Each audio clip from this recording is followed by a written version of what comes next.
Para este recorrido vamos a realizar una travesía en una ruta histórica en el occidente salvadoreño. Y lo vamos a hacer en el sentido inverso. Estamos en este momento en la carretera que conduce de Quesaltepeque hacia San Juan Opico.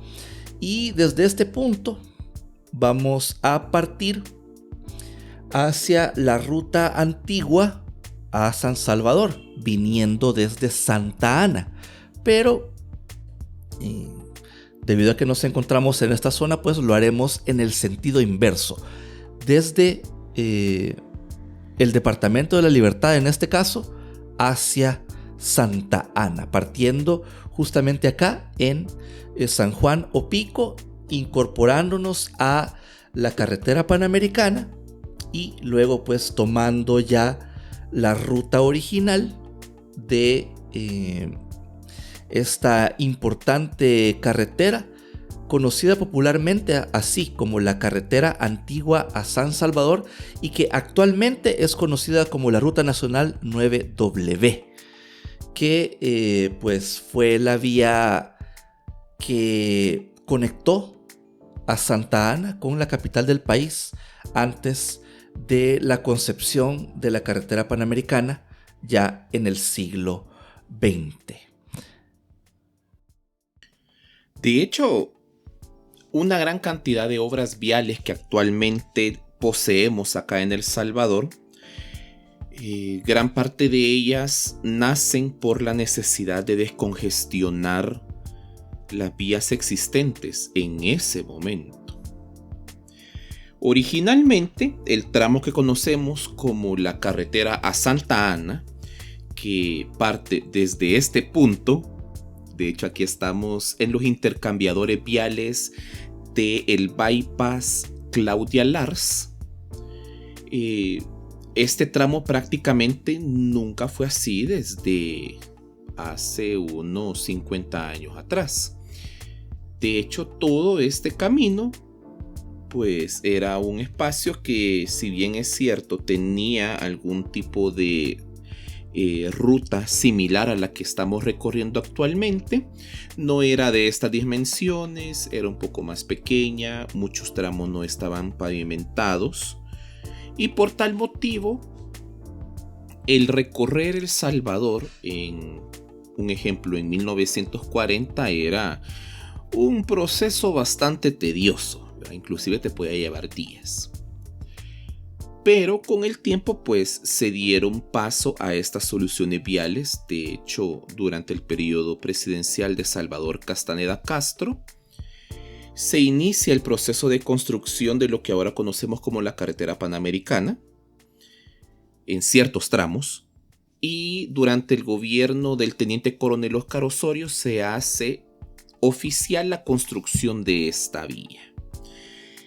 De hecho, en el periodo presidencial de Óscar Osorio es que se construye la CA1 y la CA2 como la conocemos actualmente, o la carretera panamericana y la carretera del litoral salvadoreño. Y esto pues para intercomunicar de oriente a poniente El Salvador, en la parte central y en la parte costera. A lo largo del tiempo, muchos poblados han tenido la opción de conectarse entre sí por carreteras que antes eran caminos vecinales, caminos de tierra, y que poco a poco con el tiempo han ido evolucionando hasta lo que ahora muchas de ellas son carreteras con todo el sentido de la palabra, como por ejemplo esta, la carretera panamericana. Pero la ruta que vamos a tomar ahora, pues esta fue pensada partiendo desde la ciudad de Santa Ana para conectar de cierta manera a esta ciudad, que era un núcleo importante económicamente hablando para El Salvador, y que por tal motivo todos los productos que venían desde esa ciudad pues tenían que transportarse de manera correcta a la capital salvadoreña. Recordemos que Santa Ana a lo largo del tiempo fue uno de los motores económicos del Salvador, mayormente durante el siglo XIX y principios del siglo XX, ya que En esa ciudad pues se encontraban una gran cantidad de áreas agrícolas, mayormente para la explotación del grano de oro, del café. De hecho, muchas familias cafetaleras son provenientes de la ciudad de Santa Ana, y prácticamente la ciudad de Santa Ana, con todas las joyas arquitectónicas que se encuentran ahí, son producto de esa bonanza económica proveniente del café. Y por tal motivo, tenía que buscarse una manera para comunicar todo el café y poderlo trasladar a diferentes partes, ya sea para la exportación a los puertos, pero también para trasladarla directamente a San Salvador, ya que en ese punto, en lo que ahora es el centro histórico de San Salvador, se encontraban una cantidad de empresas que comercializaban importación y exportación de café, e inclusive pues se hacían ahí los procesos de contratos o adquisiciones de cosechas completas de este grano. Entonces definitivamente había que construir algo que permitiera que el café pudiera transportarse directamente a El Salvador, mayormente el café tipo oro, ¿verdad? Que es el grano. Entonces, por tal motivo nace esta solución vial, que ya vamos a ir hablando también un poquito más de la historia en particularmente. En este momento nos encontramos en la jurisdicción de lo que actualmente conocemos como Ciudad Arce, una de las ciudades que podemos observar con accesos desde la carretera panamericana. Así es. Y bueno, ya aquí estamos desviándonos y entrando ya en lo que corresponde a esta carretera, la RN9W o Ruta Nacional 9W. De acuerdo con la monografía de Santa Ana, la vía fue formalmente construida por la administración municipal de Santa Ana en 1878, gracias a la contribución del ingeniero T. Lois, en conjunto con obras de agua potable desarrolladas por E. Cienfuegos y Andrés Van Severen. Con el tiempo, esta carretera fue catalogada como la Ruta Nacional 9 Oeste o RN9W, y su trazado se convirtió en un eje importante entre Occidente y la capital, atravesando numerosos cantones, caseríos y ciudades. Fue la primera ruta pavimentada para automóviles entre Santa Ana y San Salvador, con pruebas de circulación que datan de 1919. Para 1919, el proceso de transformación moderna estaba casi completo entre la capital y el Departamento de la Libertad, y en pocos años se registraba ya una flota creciente de autobuses y automóviles. Y como esta ruta inicia en Santa Ana y finaliza acá en esta zona, pues vamos a hablar de los poblados también que vamos a atravesar, comenzando con la ruta que tenemos acá, la zona que tenemos acá, que corresponde a Ciudad Arce, que se encuentra en el Departamento de la Libertad y es la única ciudad que vamos a visitar en este recorrido que pertenece a este departamento, a La Libertad. Limita Ciudad Arce al oeste con San Salvador, al norte y este con San Juan Opico, al sur con Armenia, Zacacuyo y Colón, al oeste con El Congo y Coatepeque, que son dos ciudades que también vamos a atravesar en este recorrido, y es un territorio que presenta una geografía accidentada, con cerros notables como el Chichimeco y el Cuervo, y los ríos Sucio, Agua Caliente y Talnique. Su altitud y diversidad de microclimas ha influido en su explotación agrícola e industrial.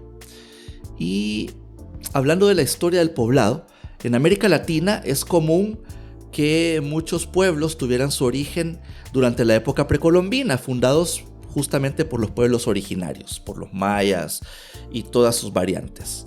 Pero también es común que otros poblados fueran creados durante el proceso de invasión o la posterior colonia del Reino de España.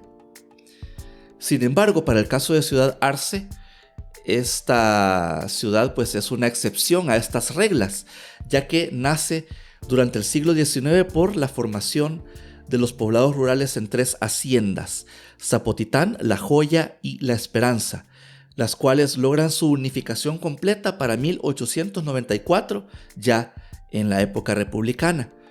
Y este poblado creció en un área llena de árboles de chilamate, motivo por el cual el pueblo originalmente fue denominado como el Chilamatal. Es más, este nombre se presta para extraer una toponimia que en español podría traducirse a tierra de chilamates. Ya para el siglo XX, ya que su creación fue casi que al final del siglo XIX, para el siglo XX existen registros que indican que el tren en la ruta San Salvador-Santa Ana pasó por el Chilamatal por primera vez el 6 de febrero de 1905, y esto transformó a el Chilamatal en un punto estratégico de descanso y comercio para viajeros.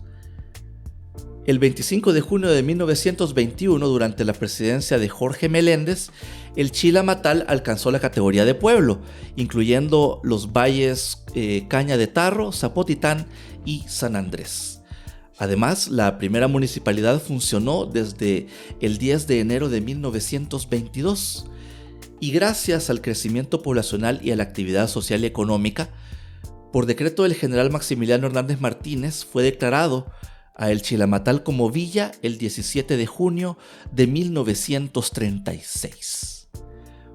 Unos años después, 11 años después, el 28 de noviembre de 1947, se le confiere el título de ciudad y también se renombra a el Chilamatal como Ciudad Arce, en homenaje al general Manuel José Arce y Fagoaga, prócer de la independencia centroamericana.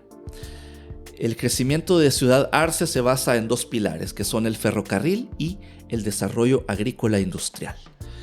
El ferrocarril impulsó el comercio regional a inicios del siglo XX, consolidando conexiones entre Occidente y la capital de El Salvador. El mercado municipal actual fue construido en un espacio formal al centro del poblado, con 3 niveles y ubicación entre avenidas y calles principales, reorganizando de esta manera el comercio local. Y de acuerdo con datos universitarios, esta ciudad cubre un área urbana de 0.40 kilómetros cuadrados y un área rural de 86.36 kilómetros cuadrados, con una población estimada para 2007 de 60.314 habitantes, en donde 41.483 están en áreas rurales y 18.831 en áreas urbanas. Además, acá en esta zona se encuentran vestigios precolombinos, especialmente San Andrés, que es un sitio arqueológico con pirámides de adobe, cerámica artística y estatuaria, y San Juan Tecapa, en donde se encuentran también cementerios anegados en lagunas. Sí, de hecho, pues toda esta zona es bastante interesante con respecto a las zonas agrícolas. De hecho, en este momento estamos pasando en su parte más céntrica, podemos decir. Esta zona es uno de los espacios más comerciales de toda la ciudad. Tiene un ambiente bastante comercial, definitivamente, que esperamos conocerlo un poco más adelante, haciendo un recorrido a pie y conociendo los puntos más emblemáticos de esta ciudad. De hecho, prácticamente Ciudad Arce se encuentra a 40 kilómetros de San Salvador y a 26 kilómetros de Santa Ana. De hecho, pues esto es lo que vamos a recorrer en esta manejada. Y que la carretera antigua San Salvador circula prácticamente atravesando la mancha urbana. Al estar en la punta de un cerro, el casco urbano de Ciudad Arce sigue esa línea. No es una ciudad, no es un casco urbano que sea prácticamente cuadrada, sino que sigue la línea de la cúspide de estos cerros. Entonces, por tal motivo, toda la mancha urbana de Ciudad Arce es bastante alargada. Y por tal motivo, desde que ingresamos desde el desvío de la carretera panamericana hasta este punto, hemos sentido que hemos recorrido bastante y todavía continuábamos estando en la mancha urbana. De hecho, hasta este momento estamos saliendo de la zona urbana de este espacio. Retomando un poco sobre uno de las evoluciones que ha tenido este poblado, es prácticamente de convertirse a una área con explotación agrícola, que todavía lo tiene, por cierto, y es uno de los actuales distritos que todavía tienen vastas áreas agrícolas. De hecho, el valle, uno de estos valles en los cuales prácticamente se unieron a este espacio, que es el Valle de San Andrés, tiene uno de los espacios agrícolas más grandes e importantes, que comparten también con San Juan Opico. Y en estas zonas más planas es en donde la industria ha tenido un desarrollo más importante. De hecho, sobre la carretera panamericana se encuentran la mayor parte de recintos industriales, entre ellos zona franca. De hecho, una de las zonas francas más grandes de El Salvador se encuentran en los límites de Ciudad Arce, que es American Park, y también se encuentra una gran cantidad de áreas de almacenaje que últimamente han evolucionado. Aparte que de tener American Park como la zona franca más grande del municipio, también se han ido desarrollando y creciendo otras zonas francas en donde se combina la parte de oficinas con la parte de importación y exportación. Muchos de ellos también se encuentran con inversión económica desde China, y en los últimos años se ha desarrollado el primer centro de datos de talla internacional en El Salvador, que se encuentra también en los límites con Ciudad Arce, muy cerca de American Park. Pero también Ciudad Arce junto con Opico tienen una gran cantidad de recintos militares en su haber. De hecho, muchos de ellos pues se encuentran sobre la carretera panamericana también, y eso hace que la economía y las ofertas de empleo haya una gran variedad de opciones en esta parte. Y bueno, acá prácticamente seguimos manejando sobre la carretera, la calle Antigua a San Salvador. De hecho,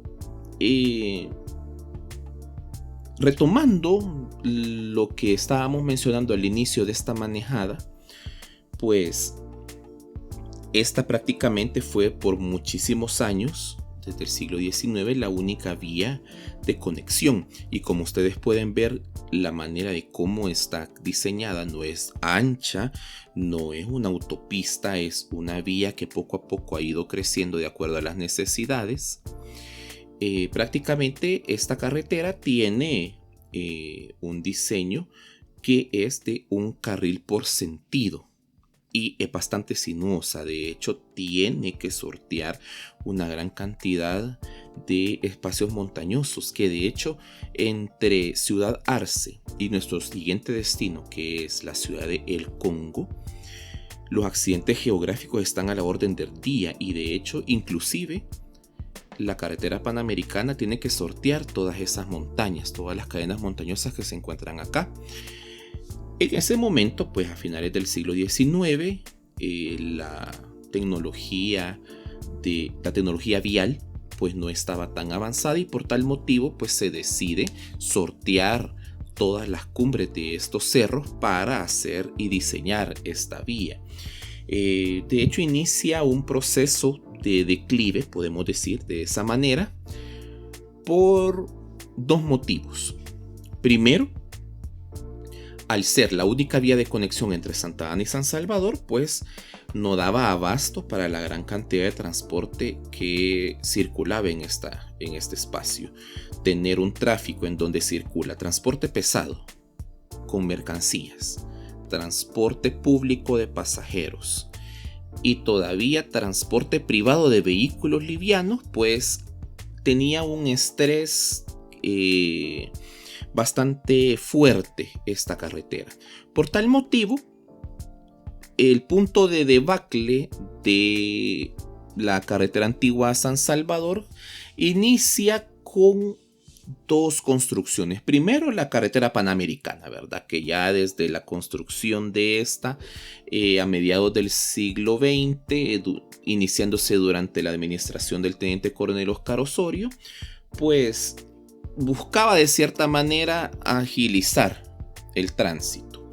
Y lo otro es que la construcción del actual Boulevard Los 44 en Santa Ana, que es la vía de ingreso actual oficial de la ciudad de Santa Ana desde la carretera panamericana, pues hizo que Santa Ana finalmente tuviera un acceso con vías más amplias para soportar ese tráfico.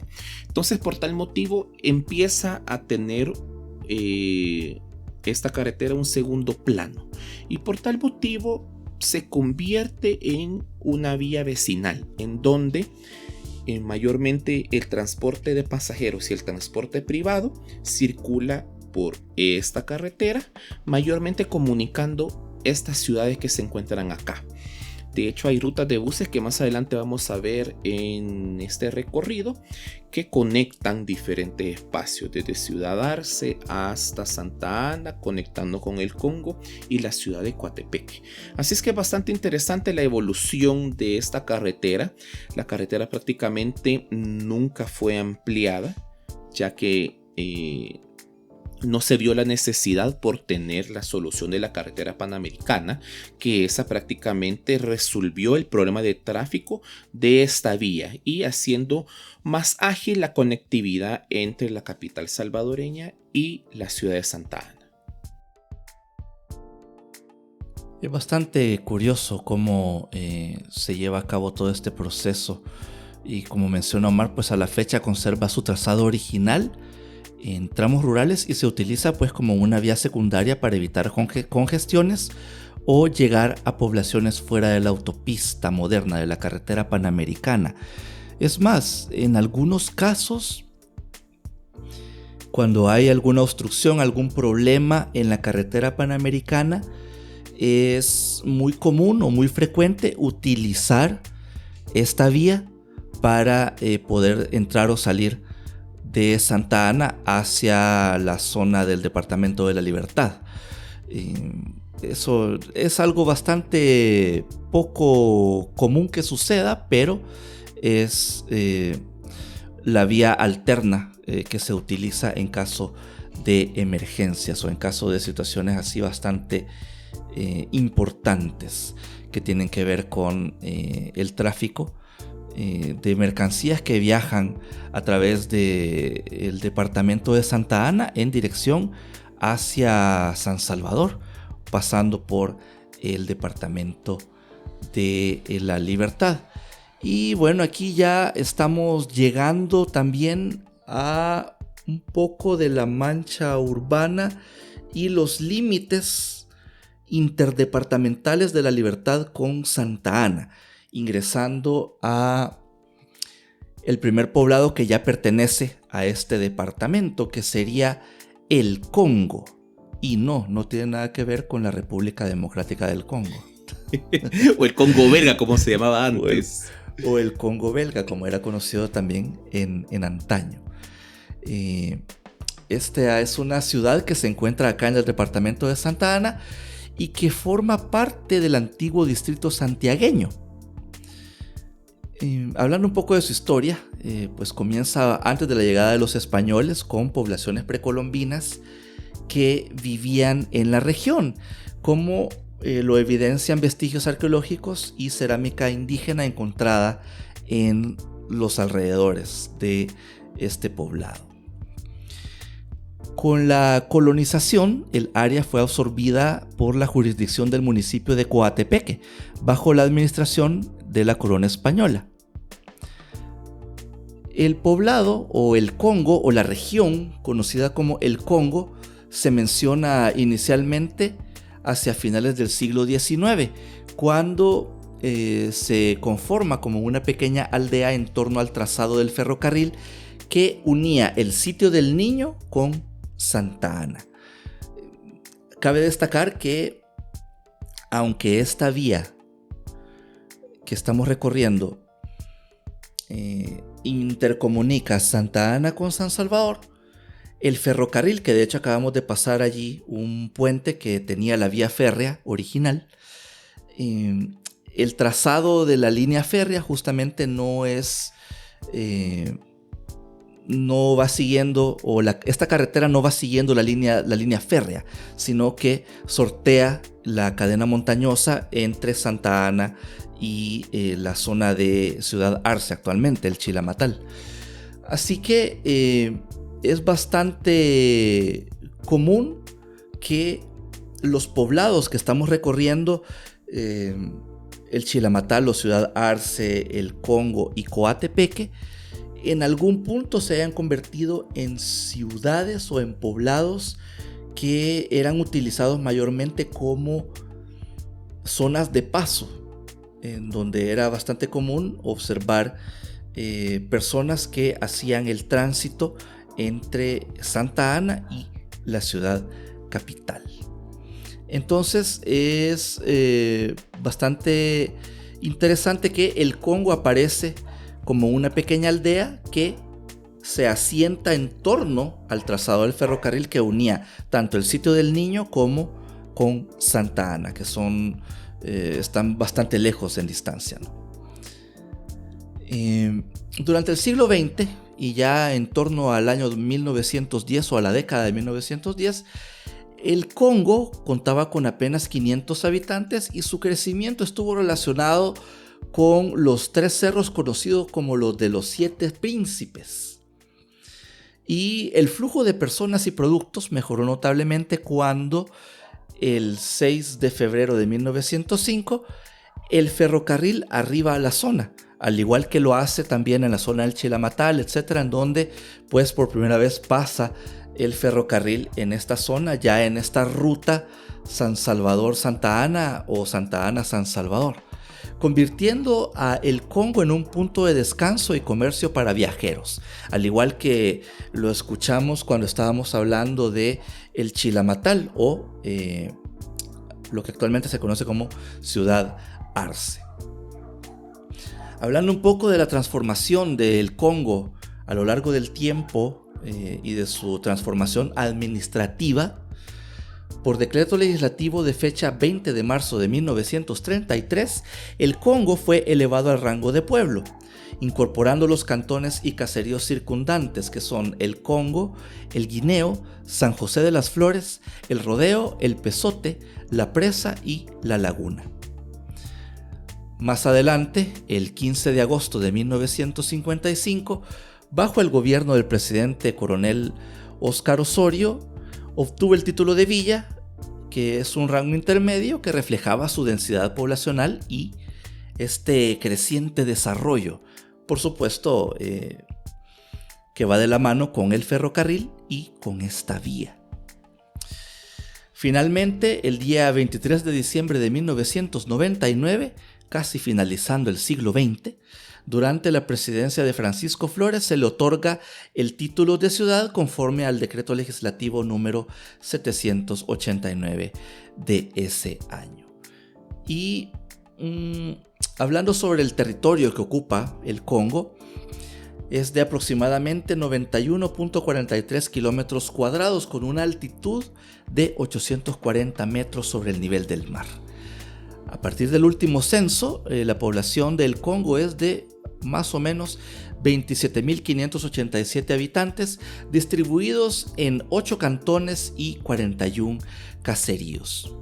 Además, este poblado tiene límites al norte y al este con San Juan Opico, al sur con Armenia, Zacacoyo y Colón, y al oeste con Coatepeque y Santa Ana, además de la cercanía también con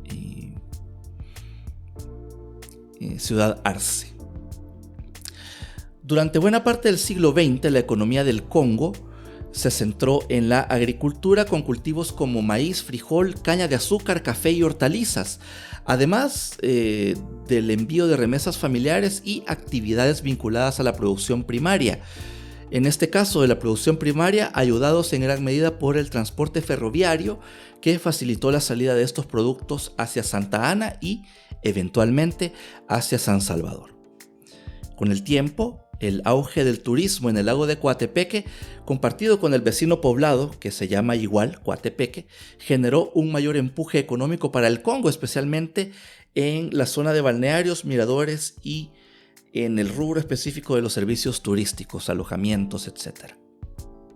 Además, el Congo tiene patrimonio arqueológico y cultural, aunque no está tan registrado, pero alberga vestigios arqueológicos vinculados a la cultura maya-quiché o la tazumalense. Un ejemplo emblemático es el monolito conocido como el del ídolo del Congo, ubicado cerca de la antigua estación del tren. Recordemos que estos poblados, pues en su mayoría, están muy relacionados con el ferrocarril o la vía que interconectaba San Salvador con Santa Ana.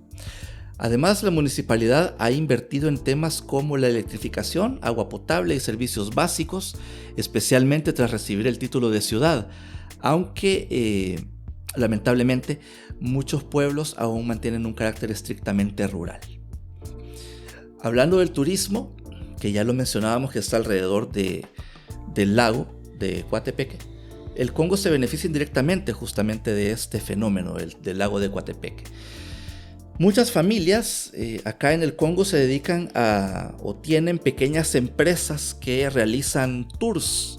También hay venta de comida típica, hay otras empresas que se dedican a la renta de embarcaciones y hospedaje rústico, y también hay rutas ecológicas vinculadas a la leyenda local de El Tabudo, el custodio místico del lago. Sí, la verdad es que todo este espacio del Congo es un punto de conectividad que poco a poco se fue modernizando, se fue creciendo, fue creando todo este punto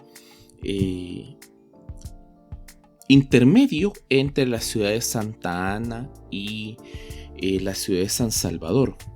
Y bueno, en este momento estamos ingresando al siguiente poblado. Ya estamos en las afueras de la ciudad de Coatepeque. Si no es el lago, y el lago se denomina también de esta manera porque se encuentra en los límites, o gran parte del lago de Coatepeque se encuentra en los límites del anterior municipio, actual distrito. Hablando particularmente de Coatepeque, cuyo nombre también es igual al lago, como hemos mencionado, y tiene la misma toponimia, que es Coatepelt, que es Cerro de la Serpiente, tiene raíces milenarias. Este poblado posee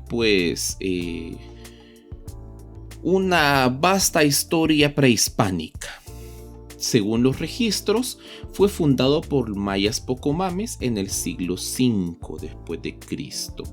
Más tarde, habitado por los pipiles, quienes, luego de un proceso de guerras entre estos pueblos prehispánicos, pues se hacen del territorio. Esto más o menos en el año 1200 después de Cristo o 1200 de nuestra era.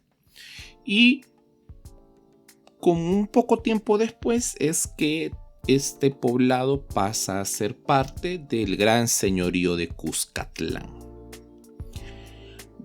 Durante la colonia, Coatepeque fue anexado a la alcaldía mayor de San Salvador en 1586.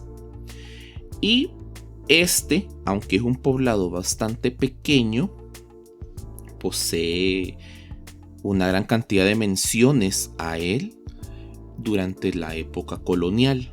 El primero de ellos que tenemos es en 1586, prácticamente el comienzo de la época colonial, en donde cuando se hace el proceso de asignación de territorios a una gran cantidad de españoles que de cierta manera apoyaron la invasión y posterior colonia, les asignan parte del territorio a este y se convierten en una especie de encomenderos. Las encomiendas era prácticamente un espacio físico un territorio que poseía de cierta manera alguna riqueza, ya sea en la agricultura o en las costumbres, y por tal motivo pues se utilizaba muchas veces de manera forzosa a los sobrevivientes del proceso de conquista, a los indígenas, para aglutinarlos en estos espacios y que trabajaran la tierra. En contraparte, se les asigna también un sacerdote para que les empezaran a enseñar el castellano y también la nueva religión. Y en muchas ocasiones también las nuevas costumbres, ¿verdad? Para que se comportaran, entre comillas, de manera civilizada, ¿verdad? Como dictaban los cánones españoles en ese momento. Entonces, por tal motivo, gran parte de los territorios salvadoreños se los fueron entregados de manera religiosa a la orden de los franciscanos. Por tal motivo, en ese año, en 1586, el comisario franciscano para la Nueva España, que era en ese momento el fraile Alonso Ponce, realiza una gira por una gran cantidad de regiones, virreinatos y reinos. Por tal motivo, pues al recorrer gran parte del reino de Guatemala o virreinato de la Nueva España también, inician este proceso de conocer qué estaban haciendo los frailes franciscanos en estos territorios, y por tal motivo Alonso Ponce llega a Coatepeque y menciona en sus escritos a este poblado como Coatepec, así, Coatepec, y también haciendo referencia a que era un pueblo de pipiles y que pues muchos de ellos estaban a cargo para la enseñanza de la religión hacia los franciscanos. Posteriormente, en 1740, el alcalde mayor de San Salvador, don Manuel de Gálvez Corral, mencionaba que Coatepeque poseía alrededor de 550 habitantes y que estos se encargaban de trabajar la tierra, y por tal motivo parte de los trabajos agenciados a los sobrevivientes de la invasión y la conquista es que los indígenas cultivaban maíz y algodón, y muchos de ellos también tenían crianza de aves de corral. La siguiente mención de Coatepeque la podemos encontrar en 1770, en donde se menciona el asentamiento indígena de Santiago de Coatepeque, quien fuera reconocido por orden de Fray Bartolomé de las Casas. Y el último personaje que visita en la época colonial estos espacios es el arzobispo de Guatemala de la época, don Pedro Cortés y Larraz, este religioso que de cierta manera podemos decir desiste de sus labores administrativas, siendo la cabeza de la iglesia ya en la capital del reino de Guatemala, para iniciar un viaje a diferentes espacios del reino de Guatemala y de esa manera tener un contacto más cercano con la gente. Quiérase o no, fue un viaje también un poco impuesto, forzoso, pero que al final arrojó a la historia un conocimiento muy grande sobre una cantidad de pueblos, y de hecho las visitas religiosas de Pedro Cortés y Larraz ayudaron a lo que actualmente es El Salvador a fundar iglesias, a fundar poblados, a reunificar esos poblados, a asignar santos patronos a estos si no había una iglesia principal ya construida, o si la había y no tenía un santo patrón, pues se le asignaba. Entonces los viajes de Pedro Cortés y Larraz fueron bastante valiosos para la historia religiosa de la actual Centroamérica. Y Pedro Cortés y Larraz mencionaba a Coatepeque, que era un pueblo adjunto a Santa Ana, teniendo alrededor de 1066 habitantes y que hablaban castellano como lengua principal, pero también náhuatl como lengua materna. Entonces prácticamente pues ellos ya se habían convertido en una especie de bilingües. Ya en el siglo XIX el gobernador Teodoro Moreno reportó mejoras en infraestructura urbana, ahí en Coatepeque, como empedrados, obras en el cementerio entre 1854 y 1858.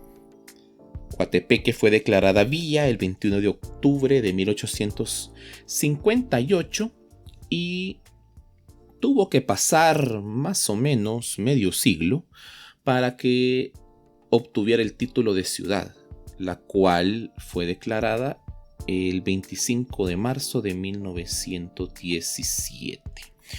Así también como el vecino El Congo y también Ciudad Arce, pues el ferrocarril fue de gran importancia para la economía de este poblado.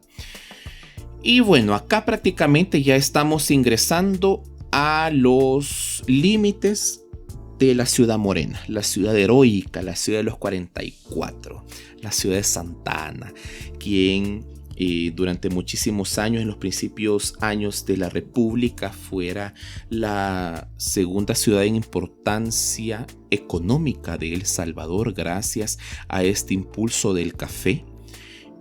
Santa Ana pues tiene una vasta historia que la hemos mencionado en diferentes recorridos que hemos hecho en su centro histórico y en otros espacios de reciente desarrollo. Santa Ana es un área que definitivamente tiene un proceso de expansión continua a lo largo de la época y pues su importancia en El Salvador pues radica en eso, prácticamente en ser una de las 3 ciudades más pobladas, cabeceras departamentales más importantes y también un núcleo histórico urbano con gran identidad y que tiene unas joyas arquitectónicas bastante bonitas que usted tiene que visitar definitivamente.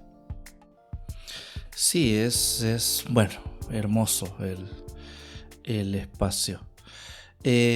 Bueno, continuando con el relato, en el caso de Coatepeque, uno de los momentos más importantes relacionados con enfrentamientos militares acontecidos fue la batalla de Coatepeque en 1863, siendo un sitio estratégico del conflicto entre El Salvador y Guatemala durante la invasión de esta última para derrocar al capitán general Gerardo Barrios en aquella época en la que todos estaban como en un esfuerzo así medio separatista. Durante el siglo XX, Coatepeque se destacó en el cultivo de café, caña de azúcar, granos básicos y el rubro de la ganadería. El municipio que alberga este lago, pues, que es una verdadera belleza y que tiene unas características muy particulares, ¿verdad? Que quizás lo más notorio es que el color de este lago cambia de azul intenso a un turquesa debido a fenómenos naturales y microalgas. Y en el lago se encuentra la mítica isla Teopán, con vestigios de un templo dedicado a la diosa Itzqueye. Muy interesante. Y bueno, aquí ya estamos casi que ingresando, Omar, a Santa Ana. Ya estamos en los límites de la ciudad de Santa Ana, a las afueras, en una zona que es conocida como el cantón El Bejuco. De hecho, digamos que de acá es de donde parte justamente la carretera que conduce de Santa Ana hacia San Salvador. Y luego pues atraviesa ya los poblados de Coatepeque, El Congo, Ciudad Arce y bueno, empalma con el Camino del Guarumal, que actualmente es parte de la carretera panamericana y la carretera panamericana en el tramo que conduce hacia Santa Ana. Es más, estamos entrando ya a las afueras del casco central de Santa Ana, en esta zona que tiene esta solución en altura recientemente inaugurada, y nos vamos a incorporar a el Boulevard Nicolás Salume, lo cual pues ya nos indica también de que nosotros vamos llegando al final de este recorrido. Ya hemos atravesado completamente la Ruta Nacional 9W en lo que corresponde a la calle Antigua a San Salvador, partiendo desde acá.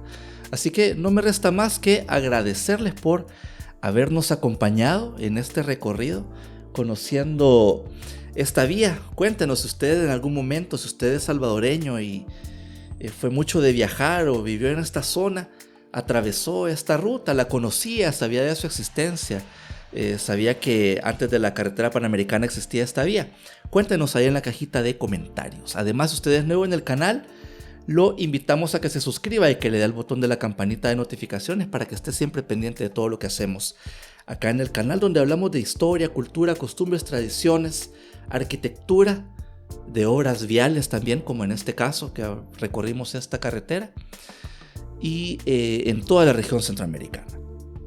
Es más, si a usted le gustó mucho el recorrido y la narración y la historia y nos quiere apoyar para continuar documentando Centroamérica con nuestra cámara, en la cajita de descripción, en el comentario fijado y en el código QR que siempre aparece al final de nuestros recorridos, pues son las vías alternativas que tenemos para que usted nos pueda apoyar a través de una donación, ya sea a través de PayPal o utilizando la plataforma de Buy Me a Coffee, donde usted nos puede invitar desde un café hasta toda la ollada de café. Así que con estas imágenes, llegando ya al redondel Monseñor Romero y los alrededores de la Avenida Independencia y el Boulevard Los 44 en Santa Ana, en El Salvador, nos despedimos de ustedes y nos vemos hasta la próxima, conociendo algún otro espacio en Centroamérica.